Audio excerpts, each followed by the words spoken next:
అందరికీ నమస్కారం. మరి ఈ రోజు ఒక బ్రహ్మాండమైన పచ్చడి తయారు చేస్తున్నానండి. ఆ పచ్చడి అంటే ఇష్టపడని వారే ఉండరండి. ఏంటి ఆవకాయ పచ్చడి అనుకుంటున్నారా? కాదండి, ఇంకో పచ్చడి కూడా ఉంది. అదే గోంగూర పచ్చడి. గోంగూరను శుభ్రంగా కడుక్కొని నీళ్ళలో ఆరబెట్టుకొని మరి చెమ్మ లేకుండా చూసుకొని చిన్న చిన్న ముక్కల కింద కోసుకొని మరి గోంగూర, అలాగే అందులోకి ఎండుమిర్చి, ఎల్లుల్లిపాయలు, కరివేపాకు, నువ్వుపప్పు, జీలకర్ర, ఆవాలు స్టవ్ వెలిగించుకొని పెనం పెట్టుకొని అందులోనండి నూనె వేసుకున్న తర్వాత నూనె కాగిందండి ఎల్లుల్లిపాయలు వేసుకోవాలి, జీలకర్ర కూడా వేసుకోవాలి, ఆవాలు వేసేసుకోవాలి. ఆవాలు కూడా వేసుకొని దోరగా ఏమంటే చిన్న మంటలోనండి మాడిపోతే, లేకపోతే వేపుకున్న తర్వాత ఇదిగోండి ఎండుమిర్చి వేసేసుకొని కరివేపాకు మరి శుభ్రంగా దోరగా వేపుకోవాలి. ఏమండి ఇదిగోండి మరి రోట్లోకి మనం వేపుకున్న ఎండుమిర్చి, ఎల్లుల్లిపాయలు, కరివేపాకు, జీలకర్ర అన్నీ తీసేసుకున్నాం కదండి. అదే ప్యాను పొయ్యి మీద పెట్టుకొని నూనె వేయకుండా మన నువ్వులండి, ఇదిగో నువ్వులు, ఆ నువ్వులు ఎత్తే ఏదైనా సరే అండి రుచి అండి. ఏమండి జాగ్రత్తగా వేపుకోవాలండి.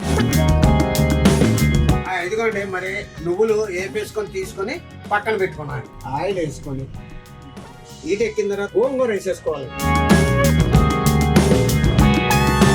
ఇదిగోండి మరి గోంగూర నూనెలో బాగా మగ్గిపోయి చూడండి. ఇదిగో స్టవ్ కట్టేసుకోవాలి. కలుపు అంటే వేసుకొని అంటే మరి రోట్లో దంచుకున్న పచ్చడి ఆ రుచే వేరండి. ఇంకొక కూడా వేసేసుకోవాలండి. వేపచున్న ఉంటుందండి ఇవాళ గోంగూర పచ్చడి పెద్దగా నలిగిపోయింది కదండి. అది ఇది రెండు కలిపి కుమ్మాలండి. మరి గోంగూర పచ్చడి కుమ్మేసాను. ఇదిగో చూసారా ఎంత బాగా వచ్చిందో. ఇందులోకి తాలింపు వేసుకోవాలండి. తాలింపులో కంటే ఇదిగోండి కొద్దిగా కరివేపాకు, ఎండుమిర్చి, ఎల్లుల్లిపాయ రేకలు ఒలిసిని ఎక్కువ పెట్టుకోవాలండి. ఆయిల్ వేసుకోవాలండి. ఇందులో నూనె వీటెక్కిన తర్వాత ఎల్లుల్లిపాయలు వేసుకోవాలండి. ఇదిగోండి ఎల్లుల్లిపాయలు వేసుకున్నాం కదా.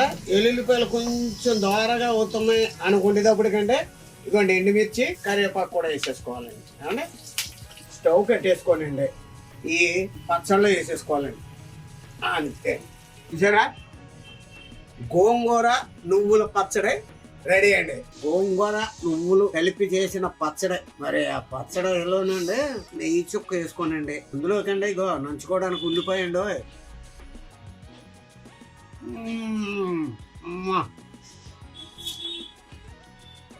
అదిలిపోయిందండి.